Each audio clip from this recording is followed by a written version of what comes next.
Welcome back to the Other Side Lifestyle Podcast with Jim and Aram. Today, our guest built up a very large nutrition coaching business. He sold that business, and we're not going to talk at all about it. He does have a below average size penis, which is still obviously larger than Aram's. His sperm count is high enough to produce offspring without the help of doctors. Wow. That might be the most powerful intro to date. This is one of those podcasts, huh? I don't have to I could maybe be myself a little bit. I think so. Yeah. We don't fucking curse either, so watch that shit. Okay. This is no holds barred here. You can say whatever you'd like. We're not worried about being censored.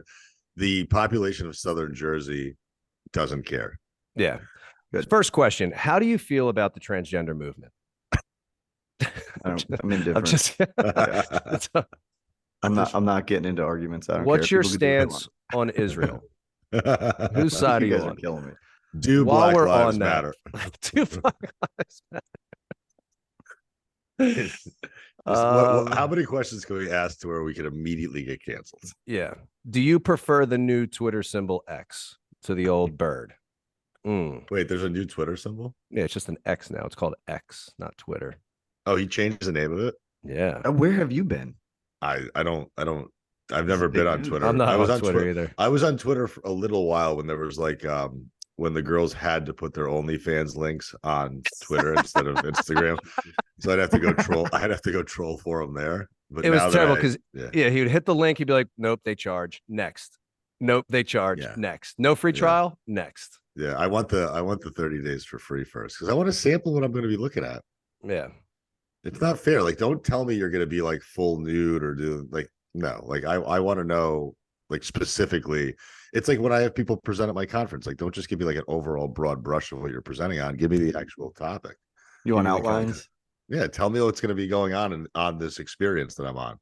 Is it, people probably agree to talk and then they don't do the back end work to know what they're going to talk about. So they just give you the title so they can work on it later. You got to put the pressure on yourself sometimes. Yeah, that's very true. If you don't know, you can check out Aram's OnlyFans. It's at onlyfans.com/ did I say 2 fingers? Better make it 3. You guys are fucking nuts, man. By the way, like most of our audience is women. So, they love it. They love it. Yeah. So I mean, might be the reason my mom stopped listening. But did she? I don't know. We lost a listener, but your father's been actively engaged. He listens twice. Yeah. Yeah. Can I make a joke? Yeah, please. My mom would listen, but she's dead. No, snap. You guys, man. See what you did to me. I like it. Death is an inevitable part of life. Why did the sperm cross the road? Because I wore the wrong pair of socks today. Okay, I get it. Because I ejaculated in my sock, Aram. I saw that today on social media. I thought it was a nice, clever joke. The best one I saw today was why does a woman put a tattoo on her back? I hope it's better than what I'm expecting. It's like having a newspaper to read while you're in the shitter. Oh, Jesus. God. In case you were wondering, Aram's algorithm. My algorithm is so fucked. I got dogs. I got bodybuilders. I got Lane Norton a lot. Lane Norton. I just have a lot of. It's like Lane Norton, then dogs, then like a crude joke, and then horror movies because that's what I do. But let's get into the meat and potatoes of what Mike's good at, which is Hendrix is going to say, "I just got a haircut." Say, "Oh, hi, what's up, man? Hi." This is our test tube child. You look great. Oh, he can't hear you. He said you look great. Oh, yeah. Oh, thank you. You're supposed to say, I know. I know. All right. All right. Fuck off, kid. Piece of shit. Get your fucking shit out. He can still hear me. Never mind. God, what did I get myself into over here? This is child abuse. So, Mike, if for anybody that doesn't know who Mike has gotten more and more disgruntled since he's left the business of fitness. That's and nutrition. Not true. This is what everybody thinks. Everybody thinks since I don't have the business, I'm more like no. Open I think and that's what I think it is. I think you're just a lot more open about talking about this shit now. No, man. Like I always challenge people on shit. And I don't know how I always maintained like really high customer service because it's easy to like get turned off by that. That's true. But I was always very straight up with people. But yeah, So let's dive into that part. So like when you're Yeah. delivering that, and I hate the term tough love because it's Yeah. just way too. We have to come up with another phrase for tough love. Honesty. Yeah, let's Yeah, call it honesty. right. Yeah. Let's call it what it is. It's honesty. So you got your normal avatar client. I'm a middle-aged person in between 30 and 50 years old, Her name is Mrs. Jones. If you haven't listened to our show before, or his, or whatever they want to identify as. But yes, Mr., Mrs., whatever Jones is struggling with their weight, and they're coming to us with these very similar problems. Like, I eat pretty well. How many times have we heard that? I'm working out regularly. How many times have we heard that? I sleep pretty well. I move around a lot. So I don't really know what's going on, Mike. Like, why am I still not figuring this out? it's your How thought. many Yeah, well, how many times were you getting that when you yeah, were pretty when you were well. doing I this? can't tell you how many calories that is. Workout, I don't know how intense or what it is. You move around and you sleep well. That could be 3,000 steps in 6 hours. So Yeah. I don't know. I can't quantify that based on an opinion, a perception that's often biased and has some shame behind it usually. People say, "Oh, I eat well," and it's like, "Oh, well, what do you eat? You only tell me the highlight reel, the yogurts, the salads, the lean meat and vegetables. I want to like get dirty. Tell me about all of it." And that's what I think we were pretty good at. I think the only time we ever use the phrase "pretty good" in a positive way is about food. Nobody's like, I posted about this. I do a pretty good job not beating my kid. Yeah, I do a pretty good job showing up to work on time. I do a pretty good job paying my taxes. it's Everybody funny when you knows. say that Yeah, 'cause it everybody sounds knows what that implies. awful. Like, geez, my mind is blown. Like, right? I'm pretty good at showing up to work all day. Oh, well, you suck. Yeah. Yeah. Jeez. Well, This is I I crazy. do a pretty good I- job of not emotionally abusing my wife. the point that you made, Mike, about shame, I think is interesting because there's definitely a level of, I don't want to disclose certain bits of information because when I do, it becomes real and I have to own up to it versus like, it's like when gamblers tell you about like the fucking 100 grand they won on the Jets, but they're not going to tell you about the 500 grand they lost over on the Jets for the last 5 years. Right. It's always that same principle. Like, I'm doing such a good job with this, and this, but then like, very simple. Like last night, crumble cookie came into the mix. And we know crumble cookies, each cookie is about 800 or so calories or so. I think the website says anything between like 750 to 900. So I usually just Which is average it, crazy. which People is are insane. they're Insane. the I mean, average person who needs our help is they're probably gauging these cookies as like 200 to 400. And I would say usually in the low twos, probably. and they don't have the metabolic flexibility that I've built up over the years Right. by having this abundance of muscle and been behaving the way I have for so many years. Humbly. So like Humbly. if they eat 2 crumble cookies a week, they could be in a surplus. Yeah. Like that simply. And I know that sucks to fucking hear if you're listening to this. You're like, well, what do you mean I can't eat cookies? You can certainly eat cookies, but when you eat cookies, especially now, holiday season, fucking Halloween's in the mix. How many of these little mini size Twix and Snickers are people going to be gobbling up without even paying any attention to them because they're bite sized? They don't count. Yeah. And that's 50, 70, 80 calories a pop all day long. And you're eating them like fucking Skittles and you have no idea how many you just ingested. So it's not that I don't think we have an awareness. I shouldn't say that. I don't think we have a lack of education problem. I think we have just a personal responsibility and awareness issue. Yeah. We don't want to acknowledge the mistakes we make, and we might not be trained as we are to view the world of food in the way we do. We could see Yeah. this stuff and we just have a certain right feeling about it. These people haven't been trained yet. And that's what I love to do. I love to expose people to the reality of this stuff. Let them face the music for a minute. And then they're like, oh shit, okay, I get it. I can make these changes. These are the changes I'm willing to make to get where I want to go. What kind of pushback were you getting back when you were in business? And, did you get any pushback at all? Or was it just kind of like, hey, I signed up, I trust you, let's go to work? No, my entire career was pushed back. It's like, and I don't really fault people because I'm just the next guy saying the next thing. So like I have me as the most current, I guess, teacher of what I'm trying to tell them. They have like 50 other people behind me that told them something different.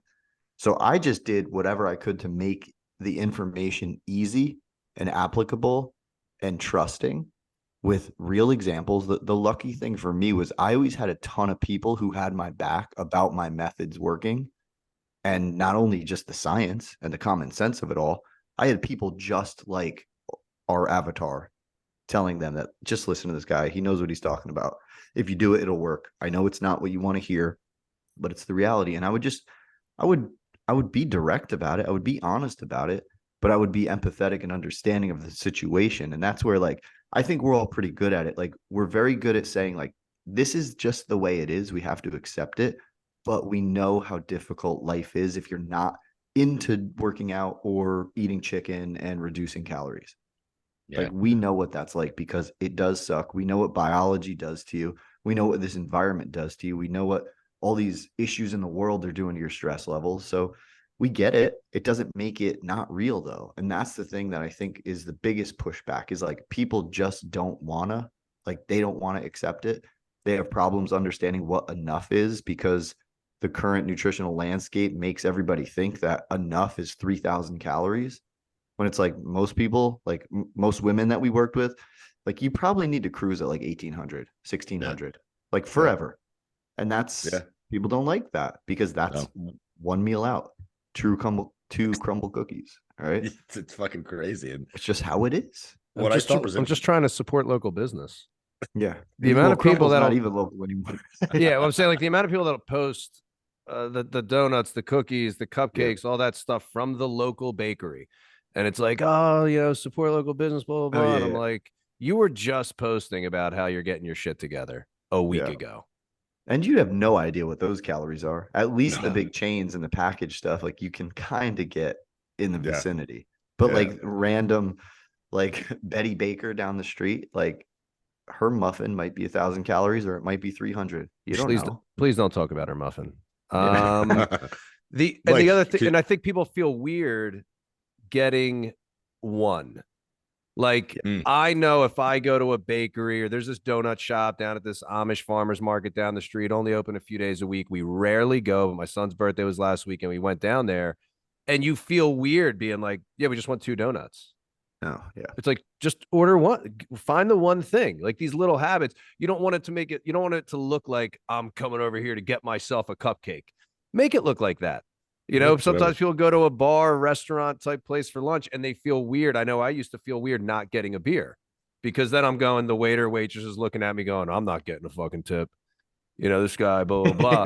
And then I just order it just because it's that environment. So even that, like, those little things that if people can start to put into practice and not feel weird about it. Like, just go get the one thing. If that's really what you want, you're getting 6 and you think you're going to share it with the family. You suck one down on your way home. You let your kid have one. There's 3 left over. You let them have a second one. And then you got to eat the rest that night because you don't want to be dry the next day. They're not going to be any good. Yeah. And it's and just people are like, oh, I game. spent $20 on this. I got to get my money's worth. It's like, well, just people are funny with decisions. They think they need 3 different ones. It's like, no matter which one you chose, you're going to feel exactly the same. Correct. You're going to like it. You're going to move on. Stop getting so curious about what you don't have. Now you're part of the company that you post on your Instagram page. It's a pasta place. Is that just the place you invested in? Yeah. So me and a buddy opened it. So he's like the pasta guy. I'm like, so he's making it. He's physically making it. Yeah, he's making all the food. It's like a one-man operation. Oh wow. Man, it's so cool to see him work in an industry he likes. And when I started it, everybody was not everybody, most people kind of know what I'm all about. Like, carbs are cool, pasta's cool. But a lot of people were like, oh, you went from nutrition and now you have like a pasta shop. I'm like, yes. They're like, why? Isn't that conflicting? I'm like, have you seen anything I've ever said? Job security. He's just modeling big government and pharmaceutical companies. Let's make them fat and then fix the problem. You know? Well, I'm invested in a brewery too. So perfect. So he's got a brewery and he's got a pasta company. The only thing he's missing is a bakery, folks. And then we're going to round out the trifecta. And then he can really talk to my wife about that. Yeah, really push supporting small business. Baker. Nice. That's it. it. So the problem with bakeries are like, no one wants to wake up at 3 a.m. to make croissants. Like, so I'm like, all right, just do it like twice a week. Yeah, that's not a bad idea. So with just the a pop up, you could do a bakery pop up at the pasta shop. I could. That's fucking I have genius, the power. actually. And you probably have all the equipment already. Yep. Boom. You're welcome. Now with 10% for that idea. You think I didn't think about that? I'm giving you nothing. Too late. I said it out loud. It's officially and it's on air, so it's official. You better With make it the, happen before 6 weeks from now when this thing goes out. Yeah. Is with that how the long it takes? no, It it'll might be for this like- one. We've put a bunch out in the Yeah, we last did, couple actually. weeks. with the pasta shop now. Are you guys gonna ever try to like even ballpark calories with any of the food that you're selling or no? I just don't see the need unless it was like government regulation. They're like, you got to do it. Okay. I don't see the need. You Are know? you going they- to, like a responsible drug dealer, cut people off if they come too often? Oh no, no way. If We- you've been here 3 we have- times this week, here's a card for Stronger You. We have some people that go every day. Yeah, I'm Well, all about it. But it's really more kind of a novelty, right? It's not really like, or maybe it's not. I don't know. How often are people like? Do you have regular people that are coming? Oh in? yeah, all Oh, the okay. time. Yeah. Yeah. I mean, it's one of those things where it's like, there's not like 50 different items. There's just a few items made Oh, very okay. well. And you go in, you get your sandwich or you get your pasta to go, and then you go make it at home and sit with your family and enjoy. Nice. And that's the thing is like I think people are now again very easy to take something like pasta and make it into a nightmare. Or when you actually visualize what a serving of pasta off the back of the box looks like, you Yeah. realize very quickly that it's an easy item to overeat, and that's where the issue is. 100%. I've recently found I don't know if you've heard of Brahmi pasta. They're like the lupini beans mixed with the semolina wheat, and I've been buying that stuff on Amazon. And I never really did well with pasta; it just never sat well with me. But this stuff sits beautifully, and it's pretty high protein. It's got the bean substructure, so there's definitely still a large amount of carbs. But again, for somebody who's got 300 plus grams a day of carbs that he can eat as an allotment, like I don't worry about my serving size of pasta. But if you are somebody who's struggling with weight, how do you help folks start to moderate portion sizes to where they might get disappointed in seeing how little they're really going to be Right. able to get down? How do you kind of alter their mindset to just accept that this is what it is and we have to just work around these boundaries? Yeah, I think first you do show them about how much they can eat with their allotted macros or calories. They realize, just like money, that sometimes you don't want to buy the fancy shit. You just want to buy the economical stuff that maybe is maybe not as good, but satisfies your need. So that's the thing. Like especially like cereals and pastas, like a real serving is not that much. So somebody will say, oh, well, that's 100 grams of carbs. I have 180 today. And I'm like, yeah, or you can swap that out for maybe one of the lower carb versions of pasta or vegetables or even rice sometimes might have more volume. So it's just like navigating your way through the world of food is like one of the biggest things in my perception is like everyone's like, oh, macros aren't educational. They don't build habits. I'm like, bullshit, they don't. Like track. Yeah, and find things like that. I don't buy that for a fucking It's second. it's inexperienced coaches who are just following another mindset eating coach who's easily influenced. Like I have a lot of experience with people tracking and telling me like, yo, I learned so much shit just by doing that. And I'm like, yes, I know. That's how it goes. So yeah, I get kind of wound up about that shit. Isn't a serving of pasta just that hole in the bottom of the pasta spoon? You know that hole that's in the bottom of the pasta spoon with like the claws? That was like the hole old, is the one old serving saying, of. yeah. I think Yeah. that hole is like weighs out to one serving, I believe. Yeah, I think. I couldn't tell you. Is there anything that from the time you started your business and coaching people and then hiring coaches and then even to now that has changed, that your perspective has changed, or there's things that changed in the business over the years or that you would have changed looking back now? Yeah, I might be a little less like strict about certain tracking for certain people.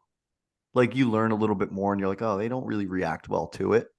I would probably get a little bit more flexible with some of those folks. So like maybe protein and calories instead of all 3 macros. I was pretty big on the macros for most people because I thought it was the best educational tool there was. So I don't think let you me get ask you that. about that real quick, Mike, because I think that this is getting talked about a lot. A lot of coaches that I even respect and follow, I think, are saying like, let's start you with calories and protein. I really do believe it just depends on the starting point. Like if you're coming to me off the couch protein and calories is fine. But if you've been at it through the coaching environment and you've been through the ringer and you've tried it all and nothing's worked, I can't have you just tracking protein and calories, because carbs and fats are what fuck people up. Not protein. There's too and much calories. variance in there. Exactly. They can have 120 grams of protein, but still eat like fucking crumble cookies to fill the calories. And like people, this is what like I think inexperienced coaches don't realize. People do that shit. So you need these built-in guardrails. And so someone's like, oh, they don't have to be that strict and count macros. I'm like, I don't know, man. They kind of do, because they've been doing reckless shit. And this leads them exactly where I want them to go.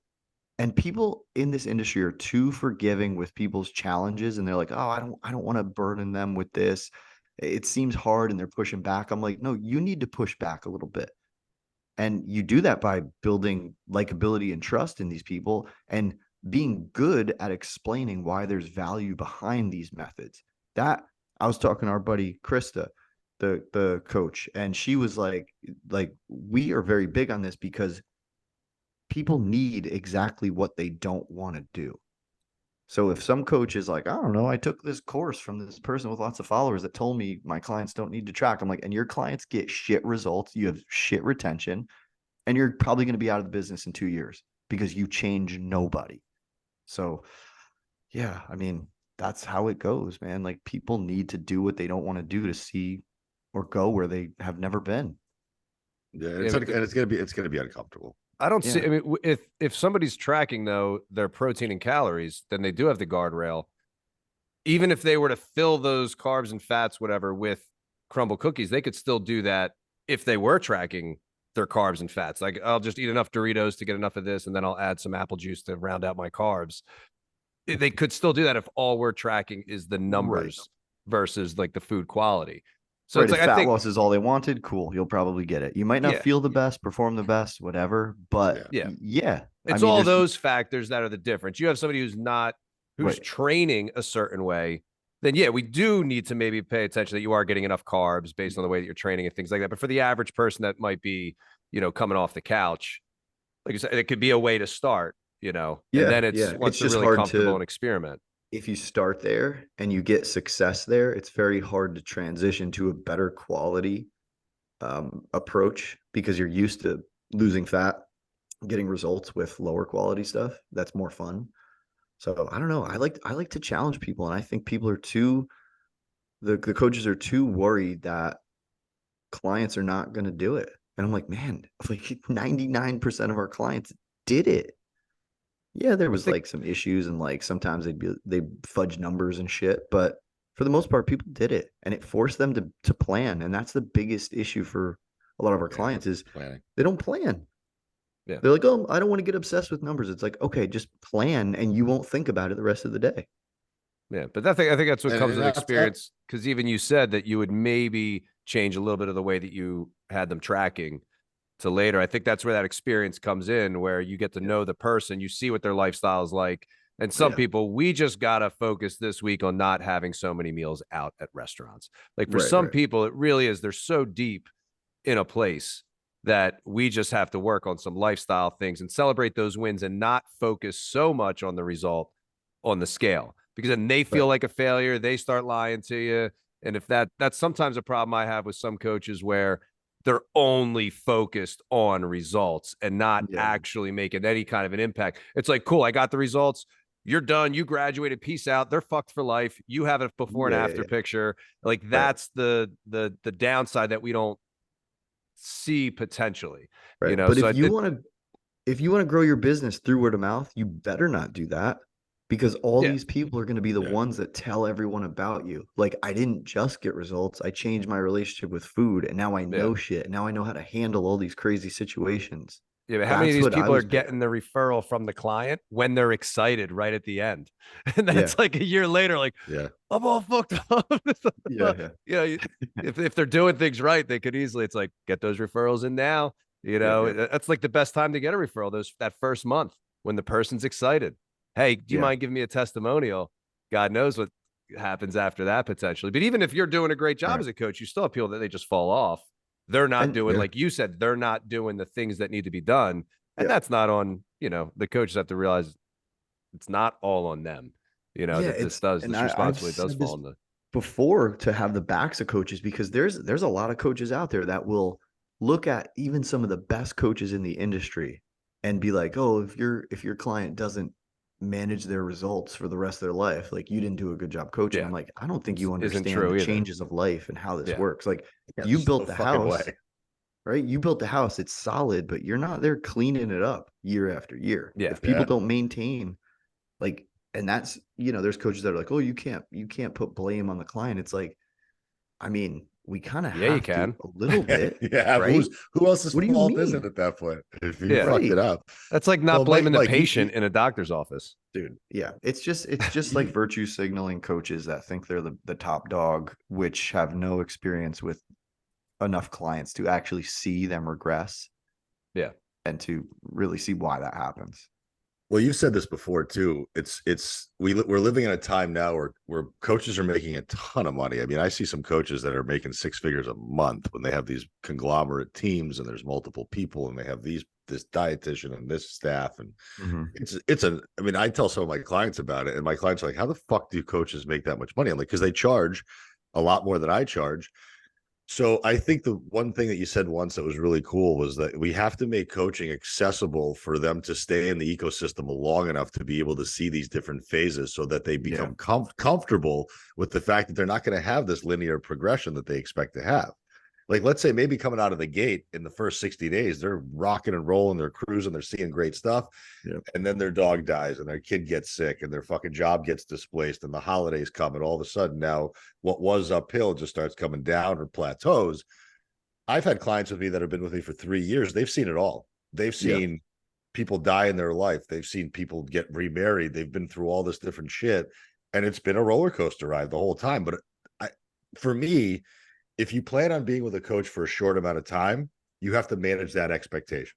And then if you plan on being with a coach for a very long time, then you have to manage that expectation. But that's a coaching problem because it's coaches not being explicit enough about what they're expecting along the way, and then not being clear about the vision of what's going to happen next. Yeah. And then also some they just want that check-in. And and some people get upset about this. I don't care. If I've had clients who've been with me for years and I'm like, they're not making progress in terms of on the scale. They've lost 30 plus pounds. They might have gained. I have one that gained a lot of it back over COVID and dealing with a lot of family stuff and all this. But to be feeling alone would probably have her in a darker spot. And it's okay with me. Hey, if I'm shining a little bit of light, a little bit of perspective, helping your week be a little bit better, cool. If we're on the same page, same page. So, but then some people are like, you got to cut that client if they're not. Why? No. That's like a site, like a therapist being like, coaches, you haven't fixed all your mental health issues yet. Right. It's been 2 years. Yeah. Fuck off. Any coach that's upset about someone maintaining, think of this. What would happen if they weren't with you? They would be a statistic and they would be gaining weight. So isn't it better that they stay with you? And I think it's sort of cute that coaches are like, oh, well, if I did my job, they don't need to stay with me. I'm like, you don't do you understand the world when someone is by themselves with this food and this innate influence to sit on their ass all the time because that's how we evolved? This is what we're fighting against. So that post you're talking about, Aram, I said this, like lifestyles change.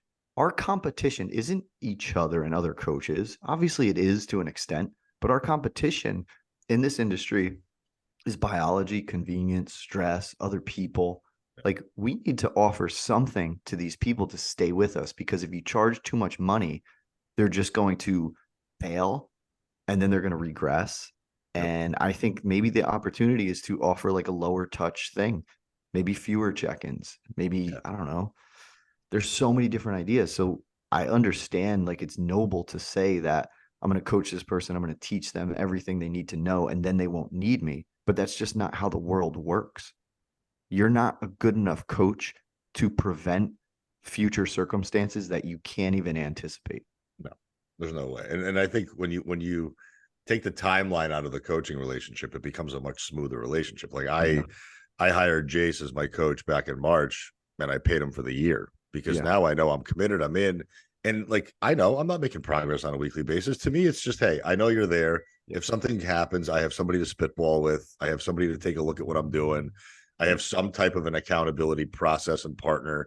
I'm not using it. And then when the thing heals and I can start getting back to my regular routine, boom, okay, cool. We're hammered down. We have a new vision, but I have somebody to strategize with. It's no different than the CEO of a really good company who knows that when things are good and numbers are great, keep morale where it needs to be. And then when there's a lull, you have to be that person who leads. And then when you're in an uptick, maybe you're managing expectations so that people don't expect it to always be that high. That's really all a coach should be doing, is managing these different occurrences. And I think, I mean, even when we were back in 2019, when Jimmy and I did NCI together, we were getting this message of like, if your clients are not getting results, it's all you. It's a you problem. You fucked up. You didn't coach them. It's How much control do they think we have over people who are not with us all fucking day? It's crazy that not coaches are very led little. to believe that they're pieces of shit and failures if their client doesn't get results. Yeah. It's like, I don't know what's going on at their house. That's why, like, we joke that there needs to be like a show or a program or something where, like, oh, you 10 people claim you cannot lose weight no matter what. Live with me in this Airbnb and we will work out, we will cook for you, we will go for walks, and we will cry and laugh and talk about all our problems together. And we'll Every follow single you to one of work to see if you're every eating all the single one of you muffins will that lose the weight. women bring in. Yeah, I mean, it's like, it's pretty damn obvious that it would work. It's just that when people are by themselves, we don't know everything that's going on. Yeah, there's that fine No, line. I Like mean, coaches, I think could learn versus. I think some coaches, it's not my fault. I told them the macros. They got to do it. And then there's the everything's my fault. I think that every coach could learn and improve what they're doing if they what things can I do to drive compliance, learn all that kind of stuff, learn some of the psychology things, learn some of the more of the inner or motivational interviewing. I hate hearing the phrase. To me, I'm like, those are just common sense questions. Yeah, But, it's just like, yeah, I know, but you know, I got the book and I'm reading it. I'm going, this is how I have conversations with people. I'm like, this, like people need to learn that. But again, that we're all different. So if it's not common sense to you, then yeah, learn those things. Yeah. I think Mike, that's one of the problems in the industry is people haven't seen enough shit yet to figure out the answers to these things. So I always tell people, like, try to anticipate every single nutritional question you will ever get. And that might sound overwhelming, but that's what I think. Like, I think I was good at because I spent so much time in the community with our members. I saw every question like 50 times a day, and I answered them 50 times a day. You owned a Because I CrossFit always gym, got- or you owned a CrossFit gym? Yeah, I would hardly that's- call it a CrossFit gym. It was my garage that was affiliated with CrossFit. Okay. But So that's what you're yeah. referring to when you Really? say with the clients on a regular basis. Just so No, people know. no. I'm saying in my Facebook group for the nutrition. Okay, So like okay. I was just that was like my office. I lived in that place. Yeah. And I got so much experience because I saw every question that could ever come up. A new documentary came out. I knew exactly what questions were coming and exactly what to say. Should I become a vegan? Probably not. Is there a documentary out that's not about becoming a vegan? In health? there hasn't been a carnivore one yet, I don't think. I'm still waiting for that one to come out. I thought there was, but it wasn't like a mainstream one.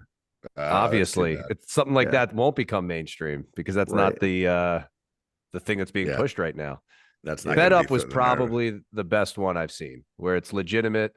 There's good stuff. It's about the sugar industry, the government involvement, lobbying the WHO to change studies. It was interesting. There were some things in it that I'm like, that's not true. Where they're going, when you eat sugar, it automatically stores as fat. And I'm like, no, see, that's the hard part about all this, because like you watch this and you're like, that makes sense. That makes sense. Oh, this must make sense too. And it's like, I was talking to my wife about it. I'm so jaded now where I'll read a book and they'll be like a completely different topic. They'll just be like, research suggests. And I'm like, what's the study? Where's the person I know that could dissect this shit? Like, because I don't know. People, you can write anything and put it in a book or documentary. Just say suggests, and you can say anything you want, or end the sentence with "This isn't up for debate. It's a fact." Then it's a fact. That's just how you see these posts, where it's like that. Well, I get why this is happening. I think this is happening because, you know, I don't want to say that the market is saturated with coaches, because let's be honest, with 8 billion people almost, I think from a relative standpoint, there's definitely not as that many coaches. It's just Right. our algorithm happens to be curating what we're looking at. So we're And looking most at coaches. people that need your help don't even know that your service exists. There's still Correct. people that are like, wait, I can like talk to a person that can help me with food on the internet that I don't have to Yeah. meet up with. Yeah. Yeah. Well, I mean, now we have Noom, which the concept of it seems to be pretty decent. I mean, I think really who spearheaded this was Weight Watchers. And then after that, we had Beachbody, which I thought was atrocious, but at least they got people off the couch and into a fitness program, which was great. But then they used that as a big upsell for Shakeology and all the other garbage that they were fucking selling. Yeah. So I understand the need to monetize. I think the problem is that as coaches, we have to focus on the relationships that we're building with our clients as opposed to the money that we're going to be able to make, because the money will come. I mean, I've been playing this long game for a very long time, and it's been very slow, steady, organic growth, but it's been growing and ticking upwards always without fail. But that's because I've been focused on servitude versus money. But now, because the coaches are seeing how fast they can make money, they're just trying to get eyeballs on them as soon as they can. And they'll say whatever the fuck it takes to get people in the door. I mean, I don't know if you saw the whole beef that's going on with like Nutrition Dynamic and all these other people that are saying that like they were spending all this money and they weren't getting results. Tell. I don't really know what's going on, but I was don't speaking even with know a who woman that is. today. Yeah, I haven't heard anything bad about them yet. This is news. It's Vince Pitstick and Nutrition Dynamic and Metabolic Mentor University, wherever they have. They're big on doing gut health checks and blood work and what's the one test, the Dutch test, finding out a lot of stuff, GI and then maps. giving nutritional protocol along with supplements and kind of fixing some gut health issues and then moving forward. I mean, I was talking to a woman today who DM'd me off a post that I made, and she's like, I've been with them for 10 months. I have 50 pills that I take every single day, and I'm into them for 10 grand. And I look and I listen to her, and I'm just like, first of all, the 10 grand number almost made me vomit. Yeah, but we have friends that are charging. We have friends that are charging that.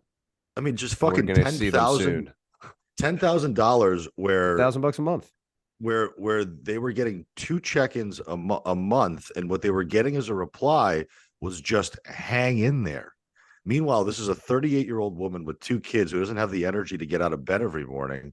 And they're telling her that these are the supplements that'll save you. Oh, and by the way, use my coupon code when you buy them.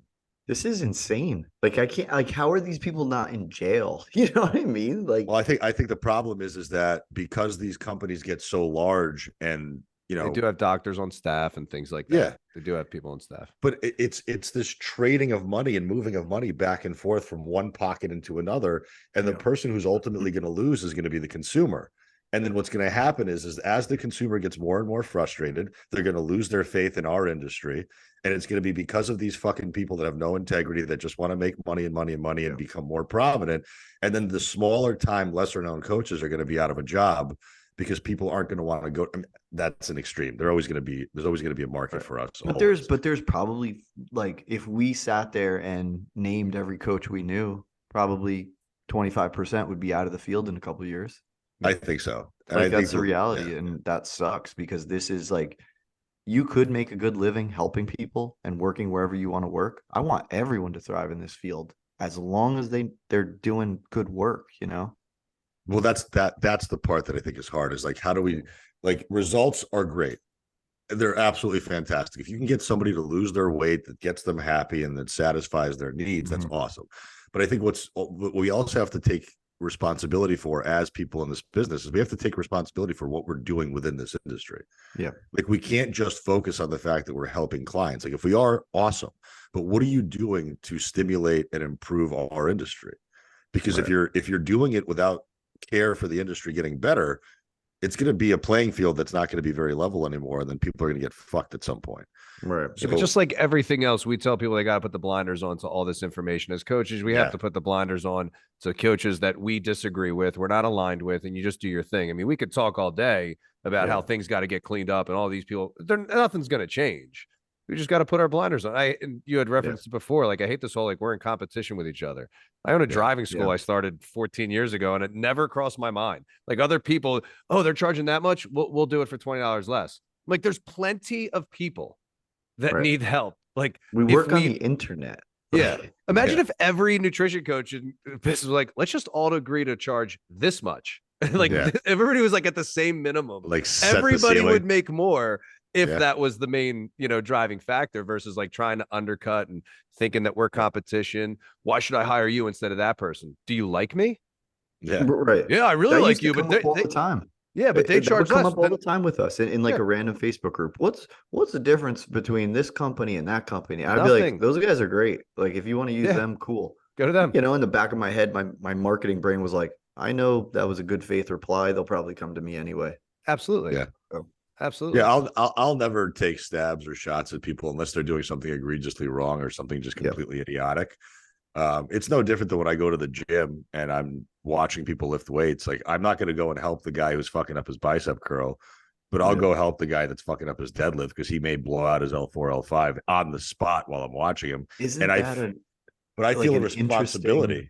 I yeah, feel it's a an responsibility interesting. because the risk of that Yep, exercise yep. is so high. So if the risk of what somebody is saying on the internet is high enough for me to be bothered by it, I will be the first person to be actively speaking out against it. I have to. Right. People will be like, "Oh, take the high road. Don't get involved." It's like, yeah, but like, there's almost this ethical like dilemma that you kind of have to say But, something. yeah, it's like take the high road, but then there's that TV show, What Would You Do? And it Right. puts people in situations where it's like taking the high road in that situation isn't ignoring what's happening. Taking the high road in that situation is interjecting yourself into the situation and trying to help somebody. So It's like I said this sometimes taking before. the high It's road like is saying something. it's like watching someone drown. You have a life vest, and you're like, "Nah, I'm gonna hold on to this." Yeah. It's like, no, just fucking throw it around their neck and yank them out of that bullshit. Yeah, choke them to death because drowning is awful. Yeah, At least kill You him know? fast. No, and what's refreshing about the stuff that you put out is it's always going to be common sense based. It's always going to be practical. None of it is clickbaity in any type of way. And that's the thing that I think a lot of coaches are missing. And the reason why I think you're good at it is one thing and one thing only: experience. Yeah. You've been in it long enough to see the different problems that people have, and all the problems are very similar in nature. They're not anything crazy. We could always usually lead it back to one or two different things that they could be doing better. And overall, that's what coaches are missing right now is they're trying to find their voice. And really what they don't understand is that there isn't anything new or novel out there. No, it's the And same. Like you give me 100 people that are, 35 to 45 that are like, they want to lose 50 pounds or whatever. It's all the same problems pretty much. Yeah. So when you saw that population for the years that you were in this business, I mean, what were the common problems that you were seeing so people can resonate with this message when they're hearing it? Yeah. It's what Jim was talking about: eating out, constant snacking, and not knowing like it either has calories or they didn't even know they were doing it because it was so subconscious and automatic. It was not walking around because they didn't think low effort movement was valuable. They thought only high intensity workouts were valuable. So a lot of people would do those without thinking of what the costs were. A lot of times eating more food or sitting the rest of the day. It was alcohol. So it was like not eating enough protein and being hungry all the time, not eating enough vegetables and fruit, being hungry all the time. It was partners that didn't give a shit about your results, who would influence you to do things that you didn't really want to do, which traditionally was the husband, who was a little larger, maybe burned more calories at rest, so he could get away with doing worse things than the wife could. So it's all these things. Yeah. It's like going to Starbucks and getting a caffeinated cupcake in a cup and just pretending it didn't happen because it's liquid. Caffeinated It's like cupcake. I used to work at a Starbucks all the time. Not judging, but I would see people walk out of there with 600, 700, 800 calories in a cup. And I'm like, they don't even know. These are some of my clients probably. Mike, I didn't even eat. I didn't eat anything. It's like, I don't care if you didn't eat, you drank it. Yeah. The oils. I mean, how long do you want me to go on, right? No, It's but the I mean, oils. but this is a shit that people need to understand, because once your eyes are open to this stuff, and I totally agree with you, man. I'm so tired of like the eating disorder community, like saying that like we can't be paying attention to this stuff because it's exacerbating their problems. I think what you're doing is you're actually taking the power away from them to make better decisions. Well, it's By funny because telling them, you're not going to tell somebody you want financial freedom. you cannot restrain yourself to a budget. Yeah. No, But you want to spend, go spend. Yeah. It's You're perfect the way you are. Yeah, it's exactly the same thing. You're telling me you want financial freedom, but you just keep track of this budget. You're never going to get there. Yeah. I don't know. Yeah, I think, right, there's a much smaller population that is affected by seeing calorie counts than there is who needs help seeing the calorie counts.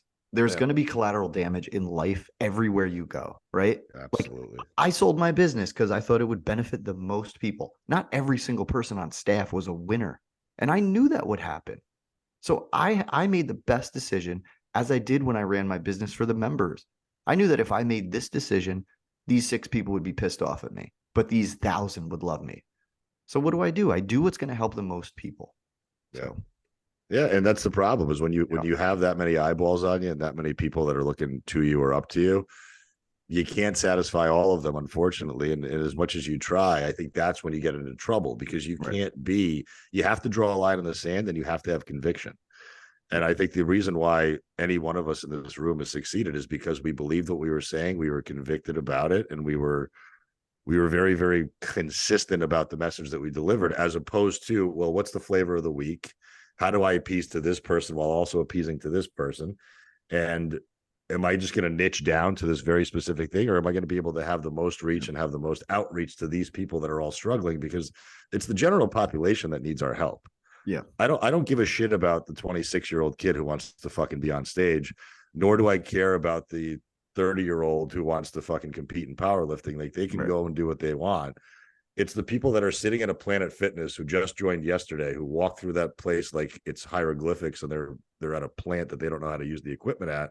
Right. Those are the people that need help. And those are the people that are being so wildly underserved with all these workout apps that don't have any support system. They're being sold $4.99 programs that don't fucking have any support or education attached to it. And then they're being told that, well, buy this and then you'll graduate into this and then you'll stay in my ecosystem forever and you'll be so reliant on me that you'll never be able to get yourself out of this. Right. Yeah, for people listening that have never hired a coach, like, this isn't even just stuff that we're saying. I mean, there's research behind it. There's scientific studies to show the difference between having a coach and accountability and not. And it's always not always. Obviously, some people Can't say always. coach, but it's like it's a significant difference when somebody has that accountability from a coach. It's suggested that it'll work more often than not. Yeah, suggested. I mean, can you please? it's I common believe sense. that was Johnson et al. PMID 3615. Yeah, That's what it was.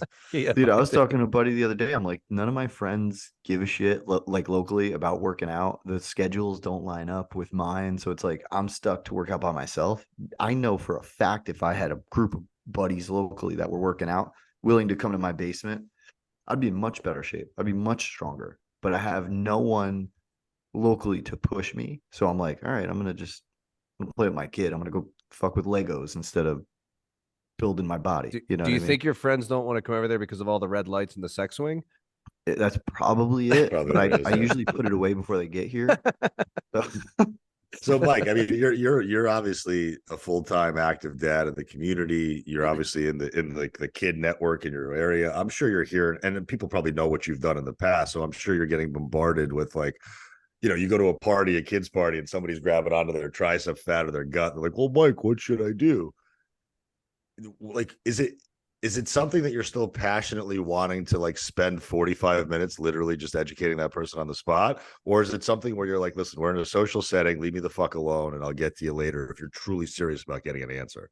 Yeah. So I think a lot of people don't ask me because they know, like, oh, he's out of it. He doesn't really want to talk about it anymore, but I am willing to. Like, I love talking about what I like to talk about. And if somebody is, like, having a problem that I think I could fix, I would absolutely talk to them for 20 minutes. Like, I still joke that if somebody asks me about this stuff, like, I'm just going to ramble and not shut up. So I hope they're paying attention.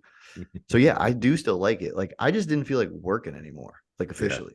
Like, I just wanted to be dad and do it as I wanted to, but I still have a passion for this stuff. Like, when I get to your conference, I'm going to be so fucking fired up, man. Like, it's going to be so fun. Is there any, and I feel like this every once in a while, is there any is there ever any resentment? Like while you were in the business, was there ever any resentment that was getting built up towards the general population with all these same questions that never were getting solved, that people were just self-sabotaging constantly? Because I definitely feel every once in a while, the longer I stay in this, I can feel myself getting jaded, but I'm not allowing the jadedness to dissuade me from my mission of still trying to help people. Yeah, I think, and it's natural to feel this way. Like, no, for the members, I didn't feel that at all. Like, I would do anything to help them. But like when I would come, like I would give a well thought out response to some random in a Facebook group. And then someone who maybe looked like this person would comment and they would take that comment over mine. And I'm like, fuck, man, like I know how to solve your problem. But because I'm just like the dude and I'm not the peer, I get overlooked. And that was frustrating because I knew I could help that person. I knew what I said could potentially change their life. And the person they listened to was just full of shit, had no idea. Do you feel bad? So yes, I have been jaded a little bit. Do you feel And, bad like, wishing diabetes on those people for not wishing? No. not I listening just to like I don't know what I want to happen to them. And maybe they forget their Facebook password and they can't log back in or something. That's That'd be it. perfect. Yeah, I mean the amount, because I'm sure you're still probably, because you're still posting fitness related, nutrition related content consistently. Yeah. And you're doing it in a way that I think is just provoking thought, which is really the best, in my opinion, it's the best way to do it. Because we can't, it's so hard and people get so upset about the bite-sized levels of information we deliver. Like, well, that doesn't work for me. It's like, well, I got 41,000 followers. I can't speak to each one of them individually. That's what annoys the shit out of me is like, I'll be like, here's a good way to get protein. And they'll be like, well, I don't eat meat. It's like, you got to understand that this list is not for you. It's This unbelievable. is not a personalized billboard for you driving down the street. And I that's how think- you have to look at social media. Yeah, one of my Right. last posts, the sentence of it was, and if you do have a lifestyle of improving yourself and blah blah blah, then this is not that I'm not talking to you. Yeah. Like, I don't understand how people can't wrap their head around, like, well, that doesn't apply to me.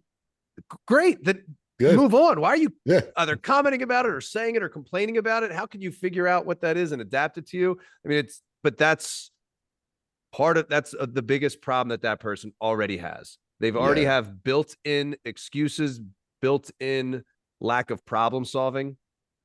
And they're going to be struggling forever. Instead Well, of how can I make this work for me? What he just suggested. I think what I always love to do is like, I'd post something, maybe it's 100 words, right? Someone reads the first sentence or second sentence, then they would dive bomb to the comment section and argue with something that I literally agree with them on in the post. So like, I would just be like, hey, did you read my post? And they'd be like, oh, well, yeah, but I'm just reiterating. I'm like, no, you just didn't know I agreed with you. You got emotional about the first sentence and you came to yell at me. And I wasn't shy. Even when I ran the business, I'd go to battle with people. I wouldn't like I wouldn't curse at them and shit like that. But I'd be like, hey, they're not customers anyway. The people that are just coming on the battle, they're not customers anyway. So who gives a I mean, shit? they could be, but I was They could always be, big yeah. on like my customers are probably watching me battle these people and gaining respect for me to still try to help them. And then it builds know? confidence with them when they deal with the same things in their life. Right. And that's exactly what happens because like when you're talking online openly, you're not just talking to one person. And that's how people in our industry, when they try to mentor coaches, are like, don't argue with people. No one knows who's the fool from a distance. I'm like, no, man, I'm getting these people's back. They're going to know I don't stand for bullshit. Yeah. So if that Yeah. pisses two people off, I don't give a crap. Well, so let me ask you this, because this is important. There's clear black and white tactics that people can implement when it comes to improving their nutrition, right? More protein, do this. Yep. There's also the soft skills. And now we're starting to see this trend of like there's mindset certifications and psychology-based interventions and all this kind of stuff happening, which I think is almost more important than any of the science will ever be. But it's very difficult to teach a human adult the soft skill of discipline, of consistency, of self-awareness. Like these are either the things that you've developed over the course of your life, or you're just fucking blind to them and they would just be like, you're not teaching a 45-year-old unless they're willing to really absorb this. Right. Like, how do you get more discipline? How do you build stress resilience? What's your view on like the soft skills side of our business, and how can we help implement that into a client's life? I feel like a lot of that, like you said, like you're not, because let's be honest, most coaches are probably talking to their client once a week in like an email or maybe a couple like messages. You're not giving the level of support these people need to change their mindset unless you're talking to them daily, meeting with them constantly, and you're capable of these practices, which I would argue most are not. I think a lot of our field is turning into amateur therapists. And I think I would always get so much more out of making the processes so much easier than trying to manipulate their behaviors first. So I think you can do things, you can do it together. But I think one leads to the mindset shift when you make it easy to do and provide value of those methods. So I don't know. And there's just a lot of those methods, there's nothing to measure. So people don't know they're getting better. You know what I mean? So it's like, Yeah. I think a lot of our industry is starting to go back accidentally to the good food, bad food thing. They're saying, oh, don't track, but just eat 4 times a day, protein and veggies. Okay, what did you just tell them? You told them to eat clean. You didn't teach them how to work in a cookie. You didn't teach them how to eat out. You made them feel shitty if they didn't eat protein and vegetables every meal. So Yeah, that's where I've posted about before. I have no problem calling a cookie bad food. I have no problem with that. But I also will follow that up with, I also completely support having a little bit of bad in your life. I think people are there's nothing good about alcohol, but hey, it might help me unwind. It might help this or that, but there's no health benefit. Right. Which I'm of the thought that like people can handle these definitions and they'll be okay. Like the coaches walk around with kid gloves. They're scared to say this word. They're scared to say that word. Like I said bad behavior one time in a post and someone commented, I just don't like to use any words like good or bad. And I'm like, well, and I commented straight up. I'm like, hey, sometimes when you're talking to adults, it's really difficult to choose the perfect wording that will appease everybody. So how are you going to raise a kid never using the word bad? Right? Like when people are like, don't ever say cheat meal. It's not like cheating on your husband. I'm like, oh my God, just like let people explain things. Like these clients can understand what you're saying. You're talking to them like they're 6 years old. Maybe that's why they don't want to stay with you. Yeah. It's like some people can enjoy bad things. Like some people can't. Like some people can enjoy drugs and it doesn't become some problem. Other people can't. They touch something that's I need more. Aram's raising his hand. So like that's the thing. Like these things can be bad. But again, that's just different perspectives and different. And I'm okay if somebody wants to say something's this is good food, bad food. I'll totally get somebody saying we shouldn't be calling foods good and bad. I'm like, to me, I like they can both coexist, but like it's understanding the reasoning behind it. It's not this perfect, proper answer. Like, if you're just gonna eat like gummy bears all the time, like it's like you can say it's probably not ideal. It's like you're just massaging definitions. Like we know what you're saying. You know. Yeah. How many people are like, there is no bad food as they're popping another crumble cookie? My coach said no bad food. You know, like, but I think we're also doesn't make it good. If you have a smartphone that's worth $1,000 and you're on Instagram scrolling through nutrition and fitness content, I'm going to assume that you know that you shouldn't be eating drive-through 3 times a day. Right. So I'm going to try to raise the bar on you. But it was Chick-fil-A. And elevate your standard just a little bit. And that's fine. Like, listen, I don't think anybody's under any illusion that if they were to eat fast food 3 times a day, that they wouldn't feel well and they wouldn't lose any weight. I think what we're having a problem with is like people that live in, especially like let's take New York Metro. It's a perfect area. Tons of great restaurants. I mean, that's the one thing I miss about the East Coast is being able to leave Stanford, go to fucking Westchester County, go to New York City, and you just have this availability of literally every cuisine on the planet.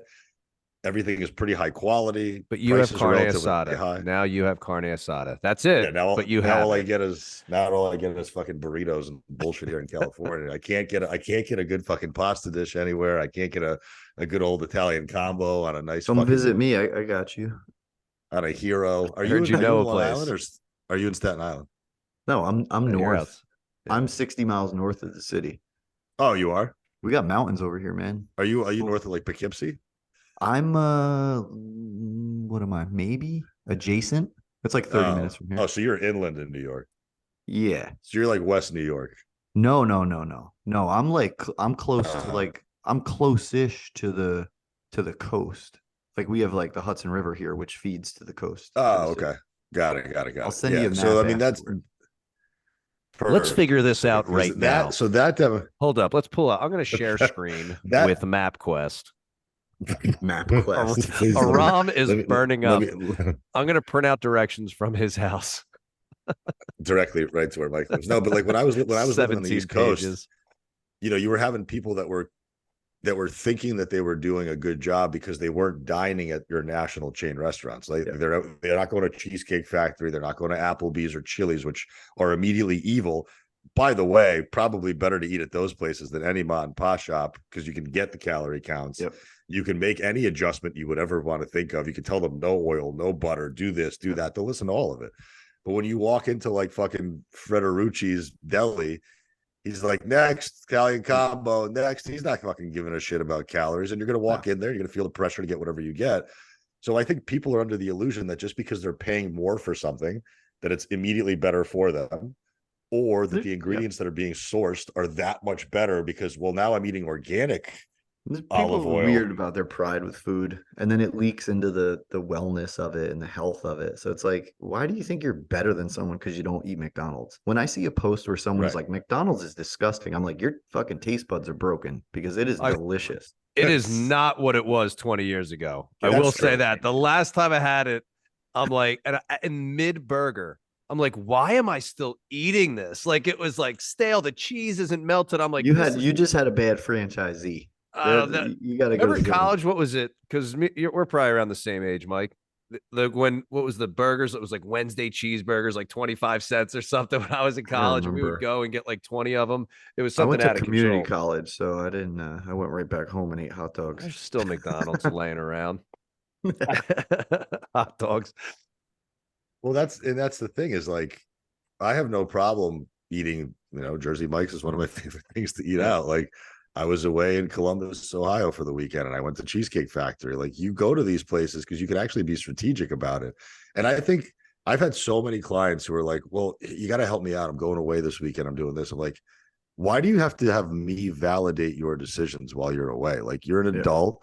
I think when you look at a menu, if there's a fish that's fried versus a fish that's grilled, which one to get. Right. I would tell people all the time, like you tell me what makes a good idea. Because if you're the coach that's always telling them what to do, guess what? They're not learning how to do it. Yeah. Yep. So people would say, how do I get 30 grams of protein and 20 grams of carbs in this meal? I'm like, fucking enter some shit in that. Well, but it's easy. Like it's easier for us to talk about that. An app on your phone. Yeah.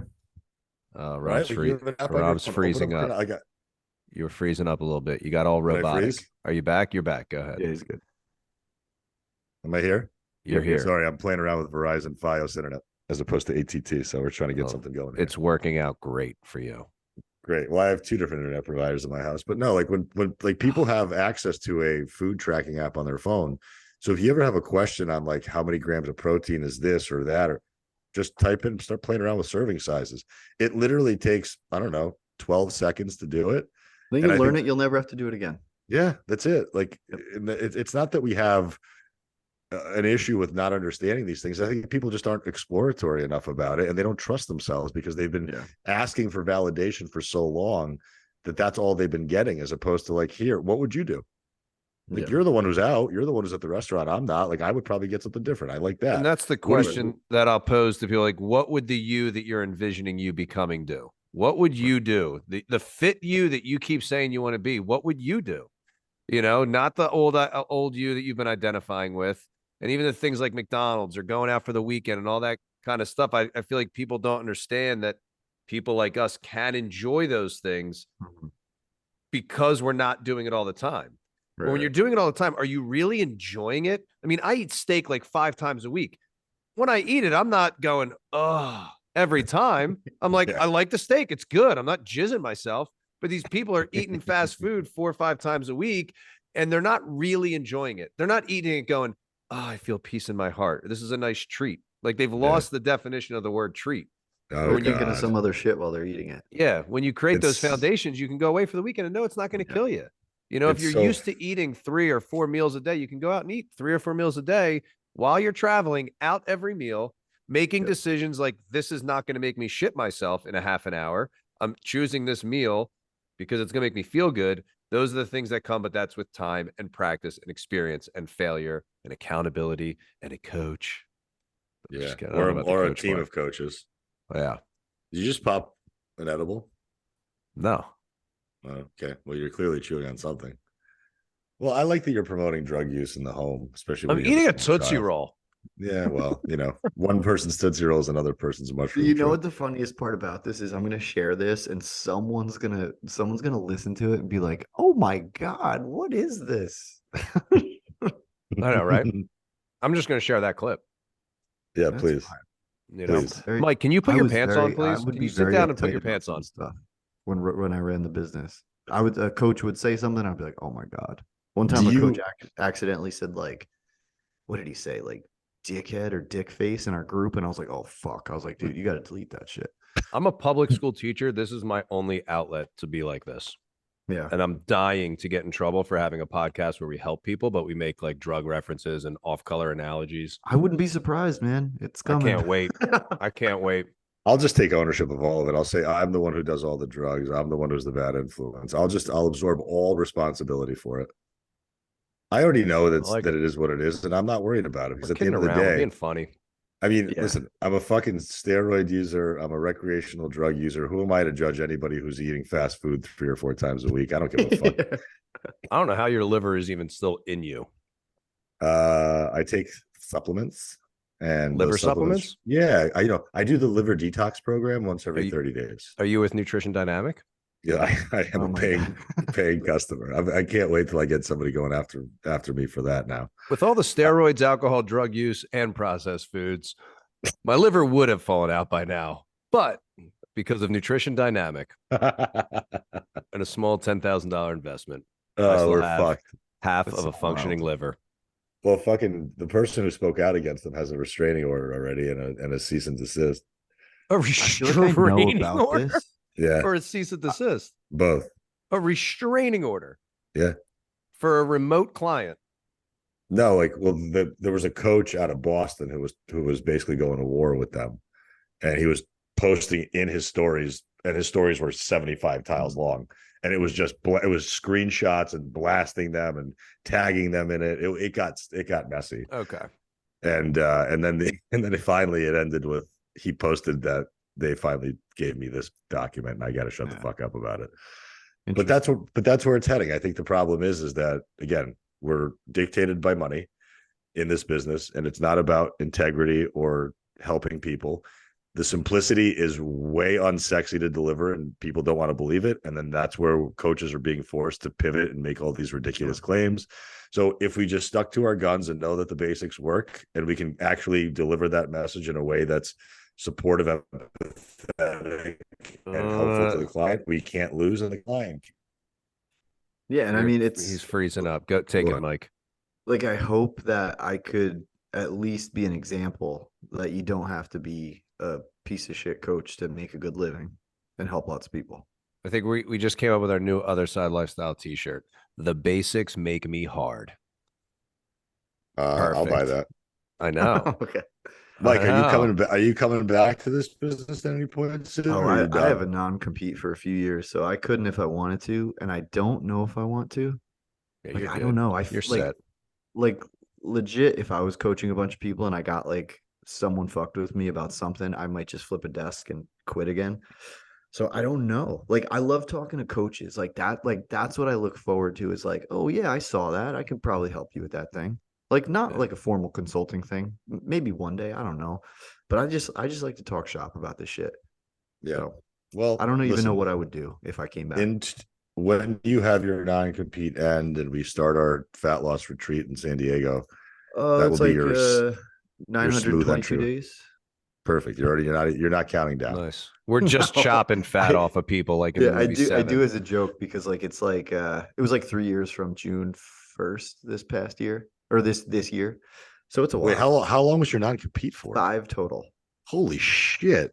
I mean, so I've heard people on Wall Street that get a year barely. They're not the food dad. They're not the food dad. They got to protect their investment. Holy shit! You got No. 5 years of a non-compete, man. They wanted Well, you to so fucking stay I away. understand it. I don't care. Like, obviously, like, it's funny. Like, I'm like, I am free. I'm a free man. It's like, I'm not going to go compete. Like, I'm not really free. But I understand it because if I, like, next week was like, hey, everybody, come over to my new thing. Like, that's bad for the business. So Sure. I wouldn't do that out of respect of everyone.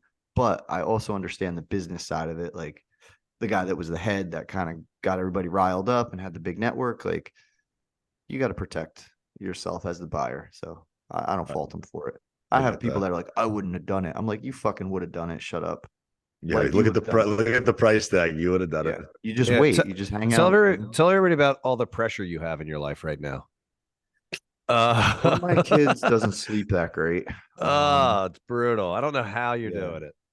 Yeah. I mean, dude, we could talk about all that crazy stuff. Like, it's funny because you're like, okay, I'm good. And then you're like, wait, life is really the simple shit. That's what it really is all about. Like, Yeah. people don't, it's like abs, right? Like, everybody thinks they want them. They get it, and then they're like, oh, this isn't what I thought. Nope. I'm not saying I Nope. want to go back to my old life of fucking working in a shitty office, but it's different than what a lot of people think, you know? Yeah, I and just you've like got I the like freedom, man. That's what I like. you've that's what I mean. The more I realize that it's not that I want less money, it's that I want more time. Yeah. I I just don't just want to want worry more about time. stuff. That's Yeah. it. I want to explore stuff. I want to connect with people. I want to be healthy and learn shit and just chill. And eat pasta and Italian combos every once in a while. So, Mike, for our next guest, who I don't know that's going to be, but what question would you want our next guest to answer? And then we're going to ask you our last guest's question for you. Oh my God. Let me think. Aram's created a thing where Yeah, there's this just is a lot of interesting. pressure. Yeah. Yeah, lot of because I don't pressure. want to say something stupid. Take your No, it time. could We're be not going to cut out any of the long pause. Ready? Silence, go.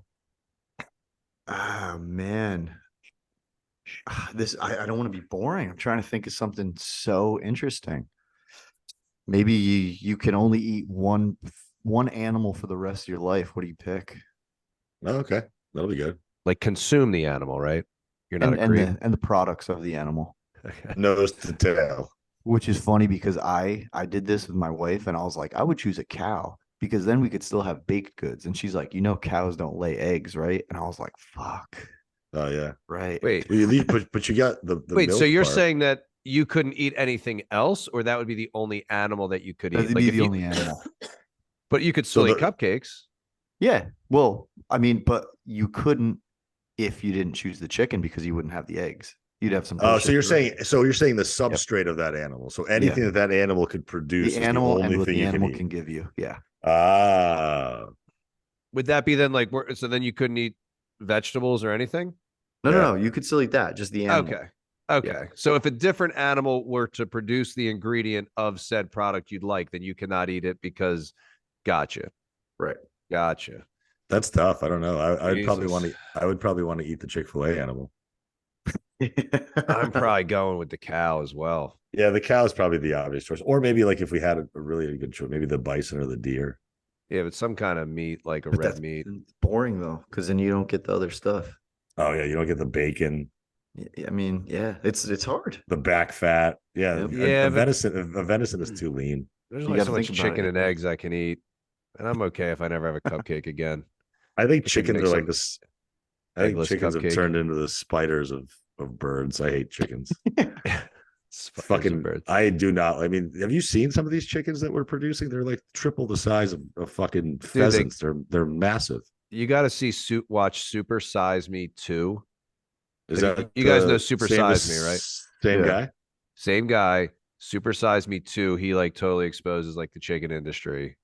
And it's like I the don't want to mob. know. I It's- would probably It's be wild. like, Wild. if I could get the protein easily and the taste of non-animal products, I'd probably be vegetarian. Yeah, same. Same. It's Nah. just easier. It's cheaper. I don't care I about mean, the taste. I'm not eating vegetarian meat. I'd much rather eat steak than a friggin' Impossible Burger. Screw that. Yeah, me. I don't me care if it too, tastes but exactly the same. I'm not eating all that Yeah. crap.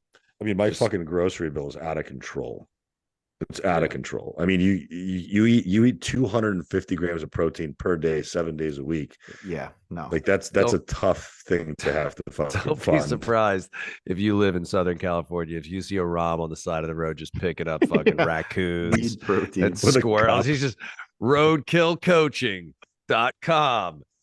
That's what he's going to be doing. Listen, So what's this? what's this $34.50 a month question for you want me rent? to answer? The question for you, and then we'll wrap up. I don't know if you wrote it down, but I did, sir. What is the most wrong you've been in your fitness journey? Oh man, The thing that you fucked up that you wish you can take back. like the whole thing, like from when I started. Yeah, at any now. point in your fitness journey where you were like, this is Yeah, the thing that I yeah. did, and it turns out like that was just the really wrong way to do it. Thinking We'll go fitness or that, nutrition. yeah, I would probably say thinking that if you don't use barbells or dumbbells, you're not going to be in as good a shape or as strong. Yeah, I there's think still people I I think think there that- was this I pride. love that. There was a pride for a long time, like not just myself, like among many in the community that like, oh, barbells are real lifting. And Yeah. like machines were like kind of like bullshit. And it's like, actually, I would prefer just playing on machines the rest of my life. Yeah, me too. Yeah, I so mean, I would say that. I think every bodybuilder in the world would agree with you. And way back, I'm gonna do a bonus one if that's okay. Way back, I thought Bye. the paleo diet was like a real thing, and What I is was it? like, yeah, beans are the fucking devil. Like what? Like why was I afraid of beans? Because you did CrossFit and that was like legumes and stuff. know. Legumes are And bad then I for you. fucking served them all cookies, and they were all like, "Wow, paleo is bullshit." Yeah, Yeah, it's wild. I remember my CrossFit Beans do level not one sit well cert with me. when they were talking nutrition stuff. I'm like, Yeah, just bite my tongue right now with some of the stuff that they were, they just give like a quick little nutrition thing at the level one, but I'm like, I'll just bite my tongue. It's all good. yeah. But whatever. Anyway, well, thanks for coming on, brother. Yeah, Mike, thanks. Thank you guys. Appreciate it, man. Yeah, we'll be hanging out. Are you? in a few You're not going to months. Strong New York, are you? I don't think so. Are you Okay. going? I might be because I met Kenny Santucci last weekend, and it's just I think it'd be a good place to go Cool and guy. network. Yeah, he's cool. He's- I met he's him at serious. Raise the Bar. If you come, take a couple days, and I'll meet you somehow. Okay. I'm not far from there. So You're 60 miles. yeah. Are you not- sure not that you far. have the free time with your So this is busy fun, man. retired schedule? Dude, I do so much. I do so much dad shit that like I don't have that much time. Yeah. Like I don't have Yeah. that many hours to myself. Throw the kid Well, at in the least- car. Yeah. No, leave the kid. I hate kids. Don't fucking bring your kid. Dude, you're stupid if you hate kids. If If you had your own, oh my god. it's I've the best aborted. thing in the world. I've aborted 3. It was the best 3 decisions I've ever made. Oh my god, I need to leave. All right, I'm going to pick up my kid. All right. All right, man. Have a good one. right. Bye. Thank you.